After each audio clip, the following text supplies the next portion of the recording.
आप सभी को मेरा नमस्कार। और हम युवा महोत्सव 2026 में 13 तारीख को एमसीए पब्लिक स्कूल के प्रांगण में खड़े हैं और ये हमारा दिव्य युवा जागरण मंच है। सर प्रदीप सर की एक सोच थी कि हम एक युवा जागरण मंच बनाएंगे जहां बच्चों को हम एंकरिंग करना सिखाएंगे, पत्रकार बनना सिखाएंगे और लीडर बनना सिखाएंगे। जिस मंच पे वो किसी भी समाज से, किसी भी पार्टी से आए तो बच्चे खुल के उनसे सवाल पूछ सकें, वो सवाल पूछ सकें जो आम पत्रकार डरते हो, आम पब्लिक डरती हो, उस तरह के सवाल इस मंच से पूछे जाएं। इसका मैं, क्योंकि मैं यहाँ का एलुमनाई हूँ, तो एक ट्रायल बेस पे मैं शुरुआत कर रहा हूँ। अगले साल से ये सवाल आपके यहाँ के बच्चे करेंगे।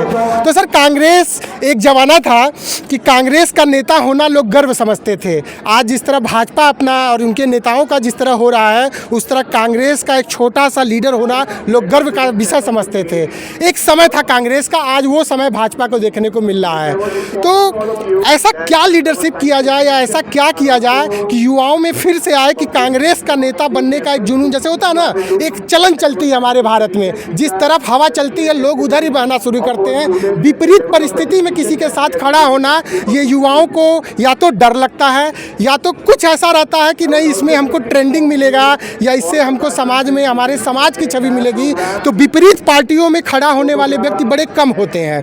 जैसे जब योगी जी का समय था तो वो विपरीत पार्टियों में भाजपा से जुड़े रहे, तो आज वो असाधारण व्यक्तित्व की वजह से आज वो देश के, अपने उत्तर प्रदेश के मुख्यमंत्री हैं। कल हो सकता है कि साहिल भैया उस जगह पे जाए, क्योंकि जब विपरीत परिस्थिति में कोई खड़ा होता है पार्टी के साथ, वही आगे जाता है। तो आप कुछ ऐसा हमें बताएं कि कांग्रेस फिर से कब और कैसे, क्या ऐसा नेतृत्व करे कि फिर से वो सत्ता में आ सके और युवा फिर से उसी तरह जुड़ सके जैसे कि आज जो है हिंदुत्व से और भाजपा से जुड़ने के लिए तैयार है। देखिए, ये एक फेज है जिसमें दूसरी सरकार है इस देश के अंदर। लंबे समय तक कांग्रेस पार्टी इस देश में सरकार में रही है और अभी बहुत लंबा समय नहीं हुआ। तो जो वर्तमान सरकार है, इसके कार्य और कांग्रेस के कार्यों की जब तुलना लोग करेंगे, अब हम शिक्षण संस्थान में खड़े हैं। जी सर।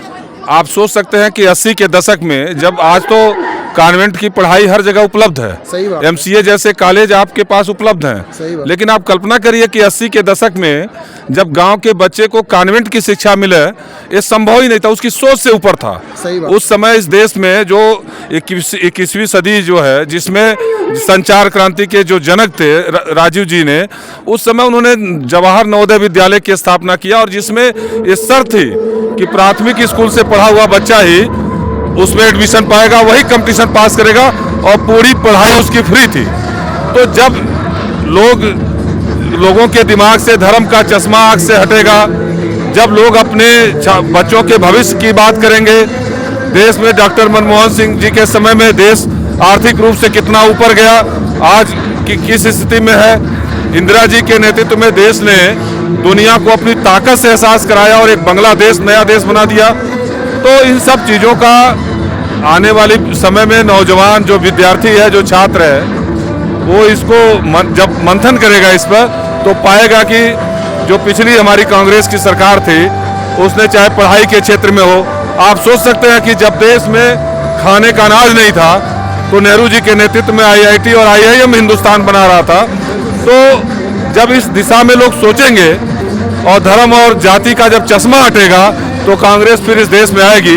क्योंकि कांग्रेस किसी एक धर्म की पार्टी नहीं है, एक जाति को लेकर नहीं चलती है।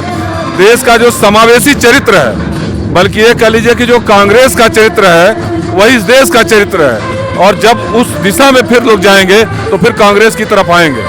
सर, जब पत्रकार बात करते हैं या कोई भी व्यक्ति जब बात करता है या कोई जिस पार्टी में होता है, वो अपनी पार्टी की अच्छाई बताता है, मैं ये हूँ वो हूँ। आप मुझे कुछ ऐसे पॉइंट्स बताइए कांग्रेस की कि अगर उसमें सुधार किया जाए, क्योंकि मैंने जो देखा है कि कांग्रेस में, आपको क्या लगता है कि कुछ लीडर, ऐसे युवा जुड़े तो कांग्रेस की स्थिति फिर से वैसे हो सकती है?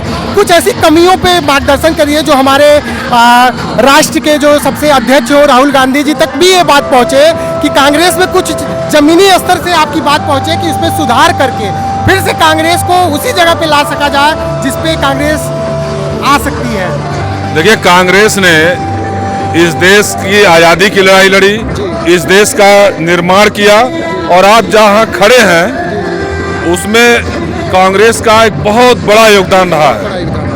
हमारी जो कमी रही कि हम उसको प्रचार नहीं किए, हम काम में लगे रहे और हम फर्जी प्रचार में नहीं लगे रहे, जिसका नतीजा हुआ कि लोगों के बीच भ्रम पैदा करने का काम दूसरे दलों के लोगों ने किया, भारतीय जनता पार्टी खास करके, क्योंकि उनका काम नहीं है, वो आज़ादी की लड़ाई में नहीं थे, उनका देश के निर्माण में कोई योगदान नहीं है, तो उन्होंने सिर्फ प्रचार किया।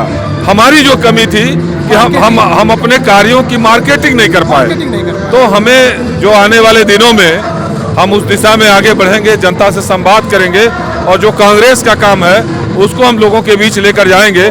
निश्चित रूप से लोग हमारे काम को महसूस करेंगे और लोग इस बात को समझते हैं कि इस देश में आज जो मिडिल क्लास बना, इस देश में कौन था? इस देश में गरीब थे, इस देश में गरीब के साथ साथ अमीर थे, दो ही वर्ग था। कांग्रेस ने मिडिल वर्ग पैदा किया, कांग्रेस ने छात्रों को जीफा दिया, पिछड़े वंचित शोषित समाज के लोग जो आज आगे आए हैं, पढ़ने के लिए आगे हैं, दुनिया के तमाम सारे क्षेत्रों में काम कर रहे हैं, उसको कांग्रेस ने किया। तो निश्चित रूप से हम प्रचार में जरूर पीछे रहे हैं, हम इसको सुधार करेंगे और आने वाले दिनों में हम सरकार बनाएंगे। स्ट्रेटेजी रखी जाए तो कांग्रेस फिर आ सकती है। जी साहिल भैया, मैं आपसे एक बात कहूँ कि आप यूथ हैं, हमारे ही क्षेत्र के हैं और ऐसे परिवार से हैं कि परिचय बताने की ज़रूरत नहीं है आपके बारे में, सब लोग बहुत अच्छे से जानते हैं। एक युवा जब किसी व्यक्ति से जुड़ता है, किसी युवा के साथ जुड़ता है, तो उसको एक भरोसा चाहता है कि भैया जीते या ना जीते, लेकिन अगर मैं इनके साथ खड़ा हूँ तो भैया हर परिस्थिति में हमारे साथ अगर खड़े हैं तो वो व्यक्ति दिल के साथ आपके साथ खड़ा रहेगा। तो क्या आप कुछ मैसेज कुछ इन युवाओं को देना चाहते हैं कि साहिल विक्रम तिवारी और कांग्रेस पार्टी की तरफ से आप इन युवाओं को और इस पार्टी को फिर से मजबूत करने के लिए क्या कदम उठाएंगे? देखिए, स्वामी विवेकानंद जी का एक शब्द था, निडरता। निडरता पे उनका भरोसा था कि निडर रहो और अपने अंदर, क्योंकि डर पतन का कारण होता है, तो निडरता रखो, डर खत्म करो, डर को अपने शरीर से जहर की तरह त्याग दो। जिस तरह जहर इंसान त्यागता है वैसे डर को त्याग दे। तो युवाओं को बस एक ही सीख दूंगा, डरो मत, अपने अधिकार के लिए लड़ो, अपने सम्मान के लिए लड़ो, अपने रोजगार के लिए लड़ो। युवा नेताओं के पीछे घूमने के लिए नहीं है, युवा अपने अधिकार के लिए लड़ने के लिए है, युवा अपना रोजगार पाने के लिए है। नेताओं के पीछे युवा घूम के अपने घर की रोजी रोटी भूल जा रहे हैं, घर की साग सब्जी भूल जा रहे हैं। लेकिन युवाओं को चाहिए कि युवाओं से कंधा, जैसे मैं एक युवा हूँ, अपने साथ रहने वाले हर युवाओं को मैं अपने बराबर के कंधे पे लेके चलता हूँ, ना कि पीछे लेके चलता हूँ। मुझे पीछे ले जाना नहीं है, उनको बराबर साथ ले जाके आगे ले जाना है और उनको उनका अधिकार दिलाना है। वो युवाओं को चाहिए, वो सम्मान मिलेगा तो वो आपको सम्मान देंगे। कहावत है ना, गिव एंड टेक, जो हम देंगे वही हम लेंगे, तो हम सम्मान देंगे तो हम सम्मान लेंगे। बहुत बहुत धन्यवाद। तो ये हमारी लोग हैं, हमारे चिल्लूपाल विधानसभा के लोग हैं और युवा हैं, और हमारे बीच में एक और हमारे